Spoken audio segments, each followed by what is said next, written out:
மாதா தொலைக்காட்சியில் இறையும் இயற்கையும் நிகழ்ச்சியில் பங்கு கொள்ள வந்திருக்கின்ற நேயர்களாகிய உங்களை அன்போடு நான் வரவேற்கிறேன். இன்றைய நிகழ்ச்சியிலே நாம் யோபு என்கின்ற பிதாவை நாம் அறிந்து கொள்ளப் போகிறோம். யோபு என்பவர் ஒரு மாபெரும் பணக்காரர். விவிலியத்தில் யோபு புத்தகத்திலே நாம் வாசிக்கிறோம். முதல் அதிகாரத்தில் ஊசு என்ற நாட்டிலே ஒரு பெரிய பணக்காரர், நீதிமான் என்று வேத புத்தகம் நமக்கு சொல்லுகின்றது. அவரிடம் 7000 ஆடுகள் இருந்தன, 3000 ஒட்டகங்கள் இருந்தன, 500 கழுதைகள் இருந்தன, 500 பசுமாடுகள் இருந்தன. இவ்வளவு செல்வத்தை அவர் பெற்றிருந்தார். அதோடு 7 மகன்கள் யோபுவுக்கு பிறந்திருந்தார்கள், 3 மகள்கள், மொத்தம் 10 பிள்ளைகள் யோபுவுக்கு. நிறைய நிலப்புலன்கள், செல்வம் கொழித்த ஒரு தலைவராக அவருடைய கிராமத்தில் அவர் வாழ்ந்து வந்தார். அவருடைய வாழ்வு பல மக்களுக்கு உதவி புரிகின்ற வாழ்வாக அமைந்தது. பல ஏழைகளுக்கு தானியத்தை வழங்கினார், அறிவுரைகளை வழங்கினார். அவர் வீட்டில் எப்பொழுதுமே மகிழ்ச்சி தான் கூடிக்கொண்டிருந்தது. அவருடைய வீட்டிலே விருந்துகள் நடப்பது வழக்கம்.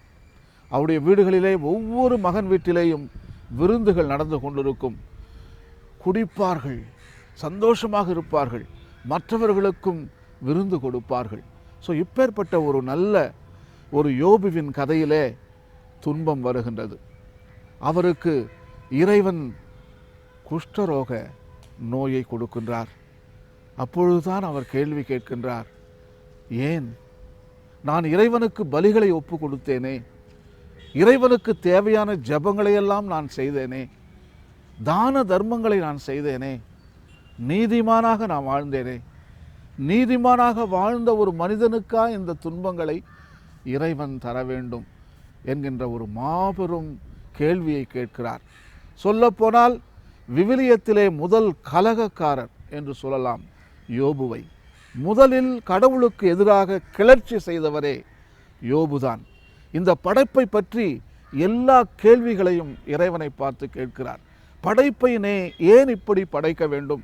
மலைகளை ஏன் இப்படி படைத்தாய்? கடல்களை ஏன் இப்படி படைத்தாய்? மிருகங்களுக்கு ஏன் இந்த உரிமைகளை கொடுத்தாய்? மனிதனை ஏன் துன்பத்துக்கு ஆட்படுத்தினாய்? அப்பேற்பட்ட கஷ்டமான கேள்விகளை இந்த யோபு புத்தகத்தில் நாம் வாசிக்கின்றோம். அதற்கு விடை கண்டுபிடித்தாரா? யோபு புத்தகத்தில் முதல் அத்தியாயத்தில் நாம் வாசிக்கிறோம், இறைவன் யோபுவை பற்றி பெருமைப்படுகிறார்.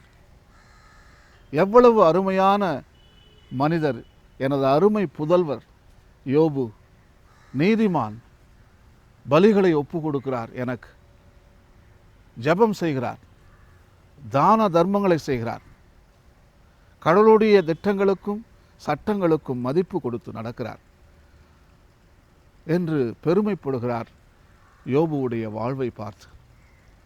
அப்பொழுது சாத்தானும் கூட இருக்கிறான். சாத்தான் சொல்லுகிறான், அதில் என்ன ஒரு பெருமை இருக்கிறது? நீர் அவருக்கு 7000 ஆடுகளையும் பசுக்களையும் கழுதைகளையும் ஒட்டகங்களையும் 7 மகன்களையும் 3 மகள்களையும் கொடுத்திருக்கிறீரே, செல்வம் கொழித்திருக்கிறதே, ஆகவே தான் அவன் உங்களுக்கு பலியை ஒப்பு கொடுக்கிறான். இவ்வளவு செல்வச் செருக்கிலே வாழ்வதால் தான் உன்னை புகழ்கிறான், ஜெபம் செய்கிறான், உனக்காக அவன் தான தர்மத்தை செய்கிறான். அந்த செல்வத்தை எடுத்துவிட்டால் கட்டாயம் உம்மை வெறுப்பான், நீதிமானாக இருக்க மாட்டான், பாவியாக மாறுவான் என்று சவால் விடுகிறது சாத்தான். இறைவன் சொல்லுகிறார், அப்படியே நடக்கட்டும், நீ சென்று அவனுடைய செல்வங்களை எடுத்து விடு, எனது நம்பிக்கை அவன் இன்னும் நீதிமானாகத்தான் இருப்பான் என்று திட்டவட்டமாக இறைவன் சாத்தானிடம் சவால் விடுகிறார். சாத்தான் சென்று எல்லாவற்றையும் அழிக்கின்றது. ஒட்டகங்கள், பசுமாடுகள், ஆடுகள், கழுதைகள் எல்லாமே அழிந்து விடுகின்றன. அவருடைய நிலங்கள், விளைச்சல் எல்லாம் நாஸ்தி அடைகின்றது. அவருடைய பிள்ளைகள் 7 மகன்கள் 3 மகள்கள் கொலை செய்யப்பட்டார்கள். எல்லாவற்றையும் இழந்து விட்டார் யோபு. அவருடைய வார்த்தை ஒரே வார்த்தை தான், கடவுள் கொடுத்தார், கடவுள் எடுத்து கொண்டார். அவருடைய விசுவாசம் பறிபோகவில்லை. அவருடைய விசுவாசம் இன்னும் ஆழமாக வருவதை இறைவன் பார்த்து பெருமைப்படுகிறார். ஆனால் சாத்தானுக்கு அது பிடிக்கவில்லை. மீண்டும் சாத்தான் இறைவனிடம் வருகின்றது. இறைவன் சொல்லுகிறார், பார்த்தாயா எனது அன்பு மகன் யோபுவை, இவ்வளவு செல்வத்தை நான் எடுத்தும் கூட அவன் எனக்கு பலிகளை ஒப்பு கொடுக்கிறான், ஜெபம் செய்கிறான், எனது திருச்சட்டங்களுக்கு மதிப்பு கொடுக்கிறான். இவ்வளவு அழிவுகள் நடந்தாலும் கூட யோபு நம்பிக்கையில் தளரவில்லை. அவர் சொல்லுகிறார், கடவுள் கொடுத்தார், கடவுள் எடுத்து கொண்டார். விசுவாசத்தை வெளிப்படுத்துகின்றார். யோபுவின் விசுவாசம் இன்னும் ஆழமாக போவதை நாம் பார்க்கிறோம். சாத்தான் நினைத்தது அவர் இறைவனை தூஷிப்பார், விசுவாசத்தை இழந்து விடுவார் என்று சாத்தானின் திட்டம் போட்டது. ஆனால் எதிர்மறையாக அவருடைய விசுவாசம் நம்பிக்கை பெறுவதை நாம் பார்க்கிறோம், சக்தி அடைவதை நாம் பார்க்கிறோம். சாத்தான் மீண்டும் இறைவனிடம் வருகிறார். இறைவன் சாத்தானை பார்த்து சொல்லுகிறார், பார்த்தாயா எனது அன்பு மகனை, நீ சொன்னாய் அவன் நம்பிக்கையை இழந்து விடுவான், என்னை தூசிப்பான், பலியை ஒப்பு கொடுக்க மாட்டான். ஆனால் இப்பொழுது பார்க்கின்ற பொழுது அவனுடைய நம்பிக்கையில் எந்த மாற்றம் வரவில்லையே, அவன் நம்பிக்கை இன்னும் ஆழமாக இருக்கிறதே என்று சாத்தானை பார்த்து கேட்கிறார்.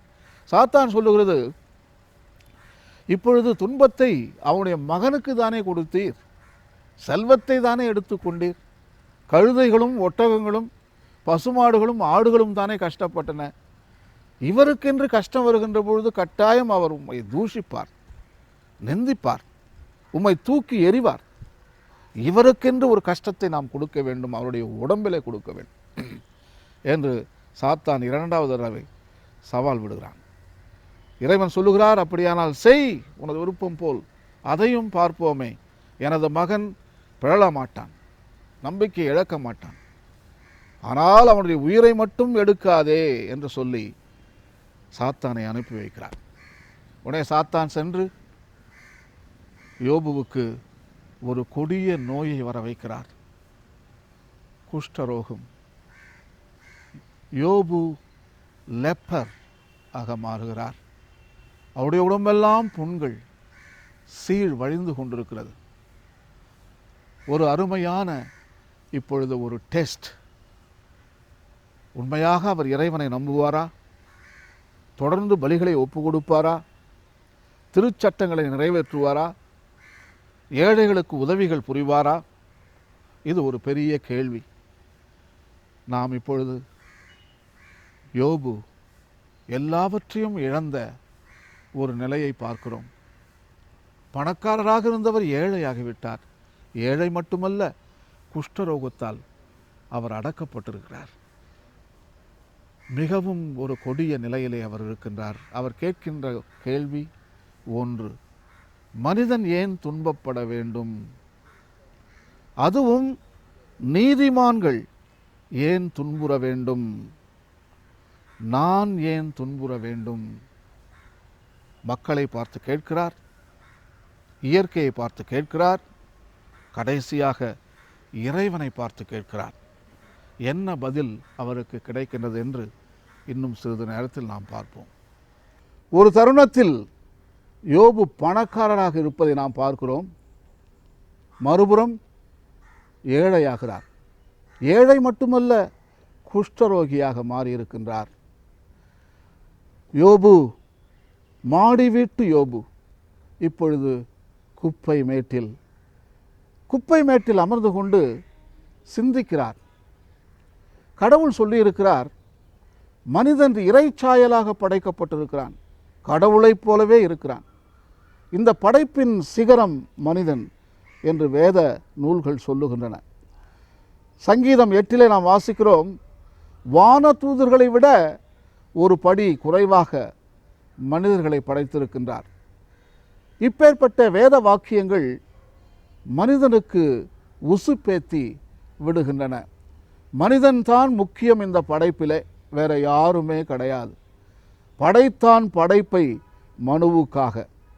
எல்லாமே மனிதனுக்குத்தான் படைக்கப்பட்டிருக்கிறது.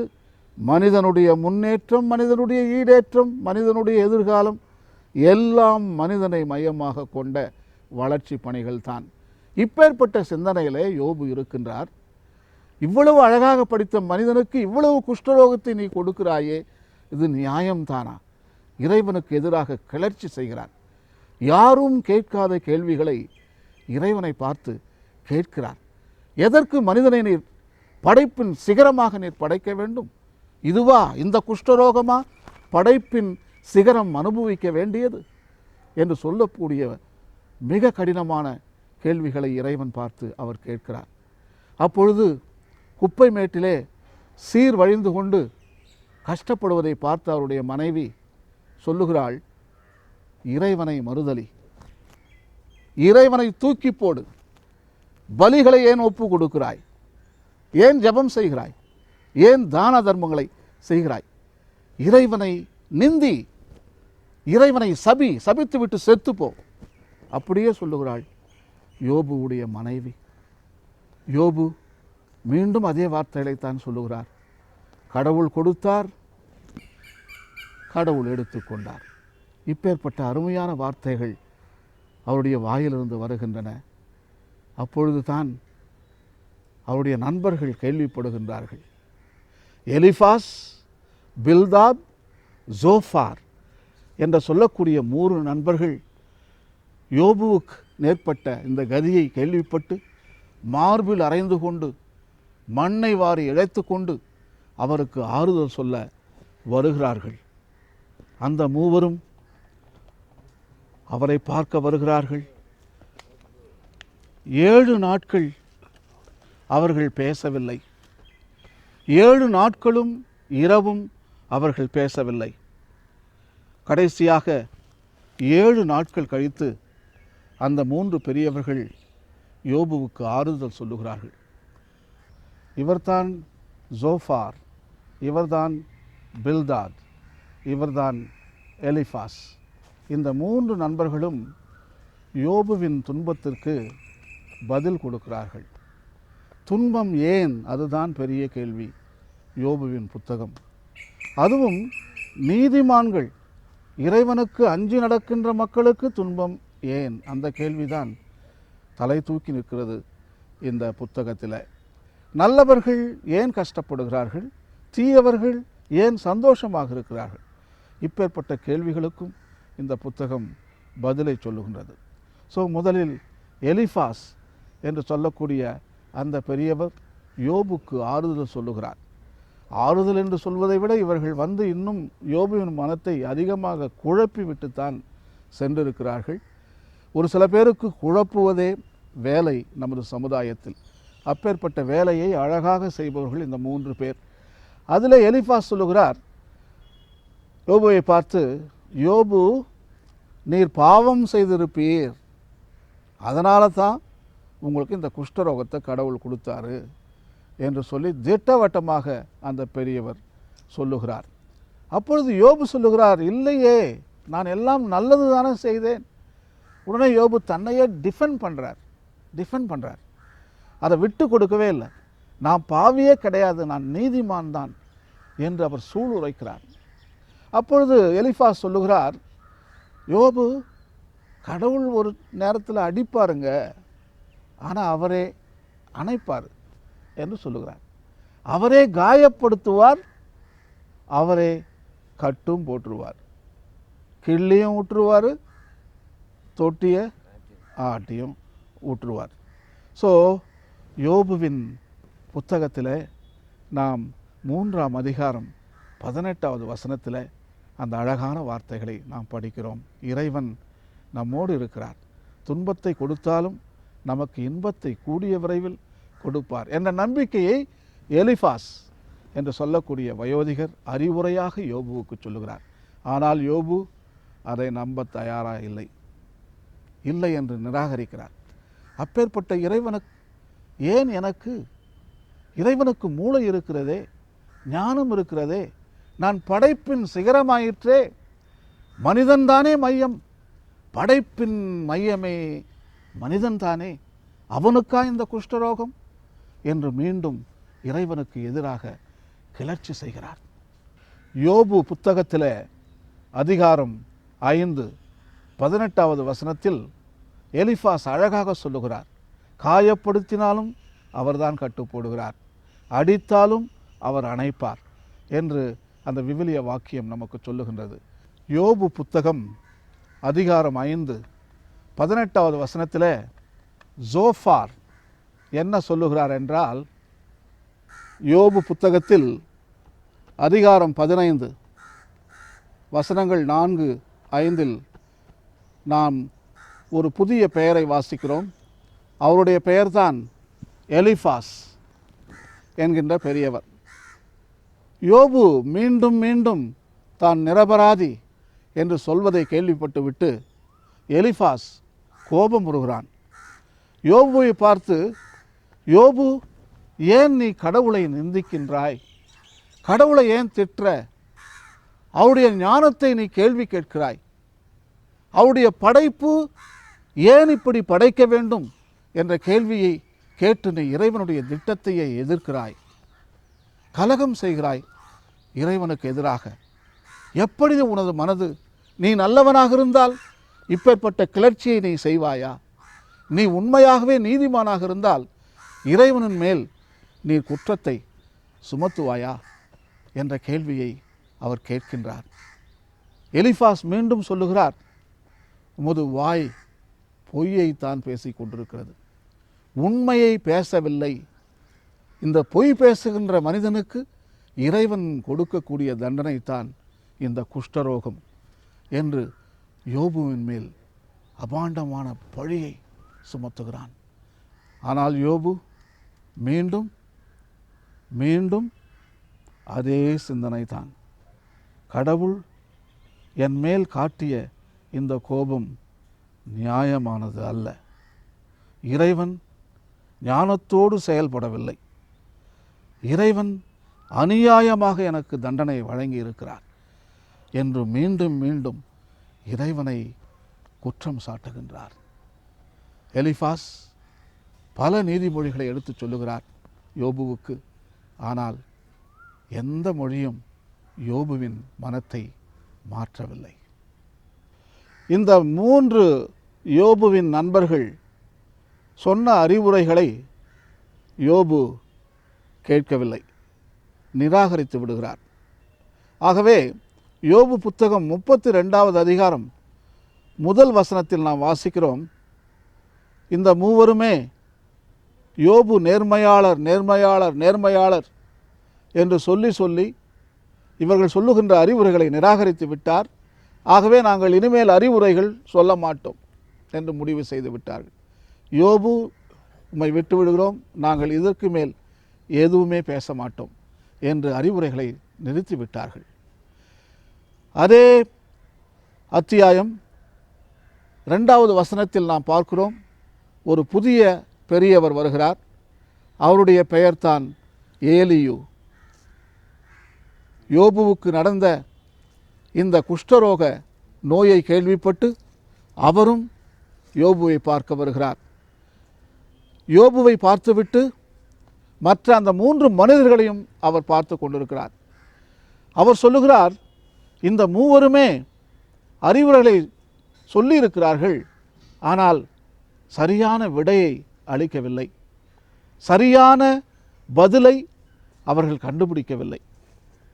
மாறாக ஏலியு இந்த 3 வயோதிகளை விட சிறியவர், வயதில் சிறியவர். ஏலியு சொல்லுகிறான், வயதில் நான் சிறியவன், வயதில் நீங்கள் மூத்தவர்கள், உங்களிடம் ஞானம் இருக்க வேண்டும், ஆனால் ஞானம் இல்லையே. நான் சிறியவன், என்னிடம் ஞானத்தை நீங்கள் எதிர்பார்க்க முடியாது. ஆனால் ஞானமான வார்த்தைகளை நான் யோபுவுக்கு நான் சொல்லப் போகிறேன் என்று வாய் திறந்து பேசுகிறார். இவர்கள் பெரியவர்கள் மூவருமே யோபுவின் பாவம், அவனுடைய மனைவியின் பாவம், அவனுடைய மக்களின் பாவம் இதனால் தான் யோபு குஷ்டரோகியாக மாறி கஷ்டப்பட்டு கொண்டிருக்கிறார்.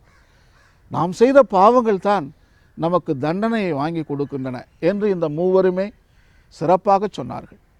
ஆனால் ஏலியு சிறிது வித்தியாசமாக அறிவுரையை வழங்குகிறான். ஏலியு என்ன சொல்லுகிறார் என்றால், துன்பம் என்பது கடவுள் நமக்கு கொடுக்கக்கூடியது தான். இந்த உலகம், இந்த பிரபஞ்சம் எல்லாம் துன்பத்திற்கு ஆளாகின்றது. படைப்பில் மனிதன் மட்டும் துன்பம் அடைவதில்லை, மாறாக படைப்பில் இருக்கக்கூடிய புழுக்களிலிருந்து மரங்கள், எல்லா விலங்குகளும் அங்கே துன்பத்திற்கு ஆளாகின்றன. இறைவனுடைய ஞானத்திலே நீதி என்பது விலங்குகளுக்கும் விருட்சங்களுக்கும் மனிதர்களுக்கும் ஒன்றுதான். ஏனென்றால் மூவருமே, நான் சொன்ன விலங்குகளும் தாவரங்களும் மனிதர்களும் இறைவனின் பிள்ளைகள் தானே, ஒரே குடும்பத்தில் தானே இருக்கின்றார்கள். அதில் ஏற்றத்தாழ்வை நாம் பார்க்க முடியாது. ஏலியு மீண்டும் சொல்லுகிறான், துன்பத்தின் வழியாகத்தான் இன்பத்தை அடைய முடியும். பாடுகள், இறப்பு, உயிர்ப்பு, இதுதான் இந்த பிரபஞ்சத்தின் தத்துவமே. எல்லா மூலப்பொருட்களும் எல்லா உயிர்களும் அழிந்து தான் மீண்டும் பிறக்கின்றன. அழிவிலே தான் வாழ்வு இருக்கின்றது.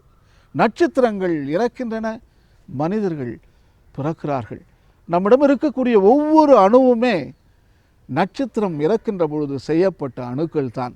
இந்த உயிரினங்கள் எல்லாம் நட்சத்திரம் சாவதால் தான் இந்த உயிரினமே இந்த பூமியில் பரிணாம வளர்ச்சியை அடைந்திருக்கின்றது. அதைத்தான் ஏலியு அழகாக சொல்லுகிறான். இறப்பு, துன்பம் அத்தியாவசியமாகின்றது இந்த பூமியை வாழ வைக்க. இந்த உயிர்கள் மீண்டும் மீண்டும் வளர்ச்சி அடைய, உயர்ந்த நிலையை அடைய இந்த 3 சொற்களும், பாடுகள், இறப்பு, துன்பம், உயிர்ப்பு, இதன் வழியாகத்தான் இந்த பரிணாம வளர்ச்சி சிறப்படைகின்றது, உயர்ந்த நிலையை அடைகின்றது. இதுதான் ஒரு பெரிய தத்துவம். ஏலியு சொல்லுகிறான், துன்பத்தின் வழியாக யோபு, நீ இன்னும் அதிகமான இன்பமான நிலையை அடையப் போகிறாய், நீ இன்னும் சிறக்கப் போகிறாய், நீ இன்னும் பெரிய பணக்காரனாக போகிறாய், நீ உயர்நிலையை அடையப் போகிறாய், துன்பத்தின் வழியாக நீ இன்பத்தை கட்டாயம் அடைவாய் என்கின்ற ஞானத்தை ஏலியு யோபுவுக்கு சொல்லுகிறான். ஒரு வித்தியாசமான பார்வையில் ஏலியு இந்த உலகத்தில் இருக்கக்கூடிய துன்பத்தை பார்த்தான்.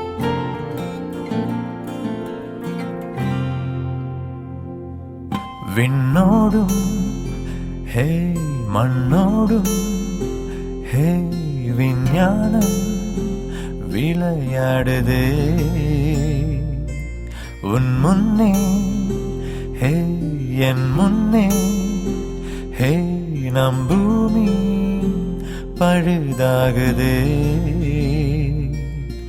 வானம் பூமி ஊனமானால் நானும் நீயும் இல்லை. இந்நிகழ்ச்சி பற்றிய உங்களது கருத்துக்கள் வரவேற்கப்படுகின்றன. அனுப்ப வேண்டிய முகவரி: முதன்மை செயலாக்க அலுவலர், மாதா தொலைக்காட்சி, எண் 150 லஸ் சர்ச் சாலை, மயிலாப்பூர், சென்னை 600004.